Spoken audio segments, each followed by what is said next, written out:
देखिए बच्चों, आज हम दिस या दैट का प्रयोग पढ़ते हैं। दिस या दैट क्या होते हैं, क्या इनका मतलब होता है, कहाँ पर इनका प्रयोग किया जाता है, आज हम ये सब सीखेंगे।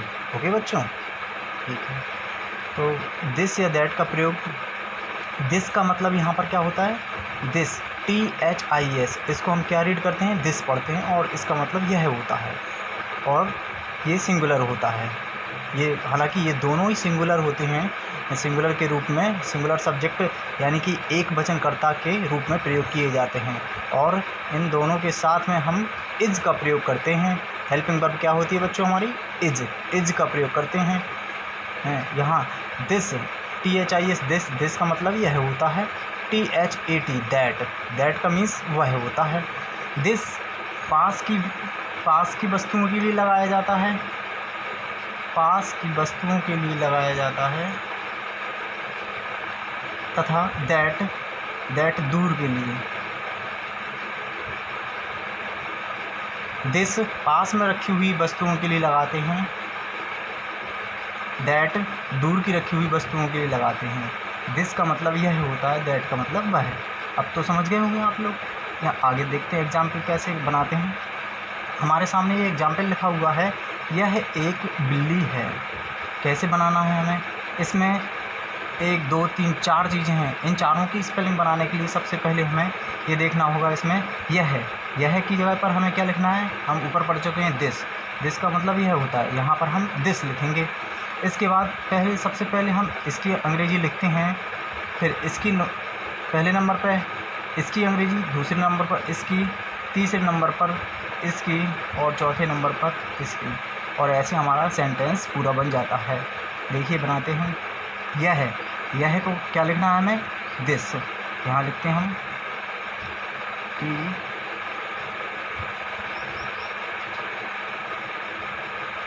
दिस। अब जैसा कि मैंने बताया है कि दूसरे नंबर पर है की स्पेलिंग लिखना है। यहाँ पर हमें हेल्पिंग वर्ब इज़ है, तो है की जगह पर हमें क्या लिखना है, इज, दिस इज। अब तीसरे नंबर पे मैंने लिखा है एक की स्पेलिंग ए होती है, आ भी पढ़ सकते हैं इसको। और बिल्ली की स्पेलिंग आप लोग जानते हैं, CAT, कैट होती है। और ये हमारा सेंटेंस बन गया। ऐसे हमें सेंटेंस बनाना है। दूसरा देखेंगे एग्जाम्पल, यह एक कुर्सी है। आप लोग देख पा रहे हैं, देखिए कैसे करना है। जैसा कि मैंने ऊपर बताया सिस्टम, पहले इसकी स्पेलिंग और फिर उसके बाद लास्ट में जाएंगे दूसरे नंबर, तीसरे नंबर पर एक की, चौथे नंबर पर जो भी स्पेलिंग लिखी होगी उसकी हम लोग स्पेलिंग लिखना होगी। यह की स्पेलिंग THIS, दिस लिखेंगे हम। है की स्पेलिंग इज़ लिखेंगे।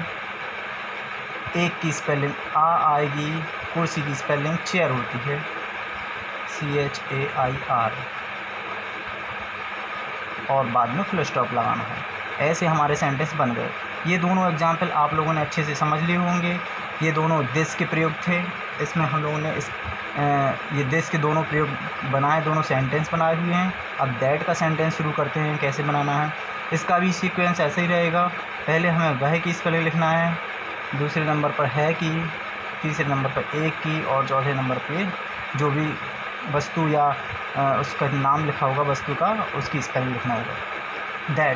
दैट का प्रयोग हमने बताया कहाँ के लिए करते हैं, दूर रखी हुई वस्तुओं के लिए बोलते हैं हम। वह एक किताब है, यानी कि किताब दूर रखी हुई है, तो यहाँ पर हम लोग दैट का प्रयोग करेंगे वह के लिए।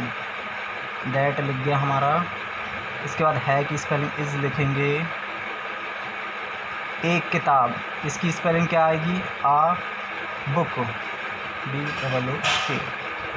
ऐसे दैट वाले सेंटेंस बनाना है आप लोगों को। ये देखिए, वह एक खिड़की है। कैसे बनाना है इसको, दैट इज खिड़की की स्पेलिंग होती है विंडो, WINDOW,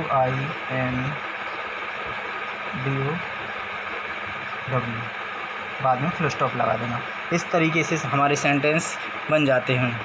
अभी नीचे आप लोगों को दिखाई दे रहे होंगे ये सेंटेंस, कुछ मैंने लिखे हुए हैं। यह एक कक्षा है, इसको आप लोगों को बनाना है।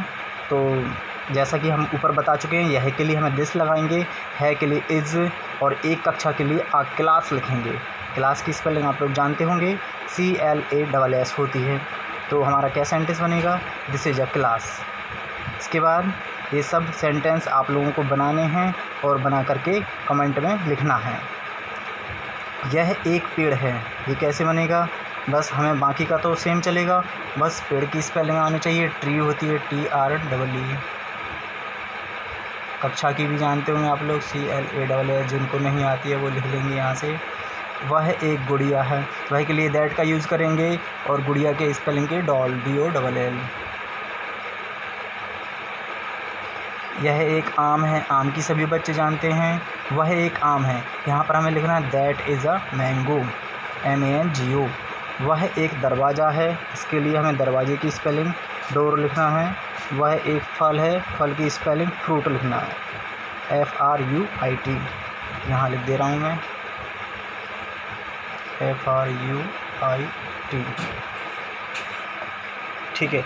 इसके बाद आप लोगों को मैंने एक वचन सब्जेक्ट के सिखाए हैं, इसके बाद बहुवचन के सिखाऊंगा, दीज और दोज वाले सेंटेंस बताऊंगा कैसे बनाना है। ठीक है, नेक्स्ट वीडियो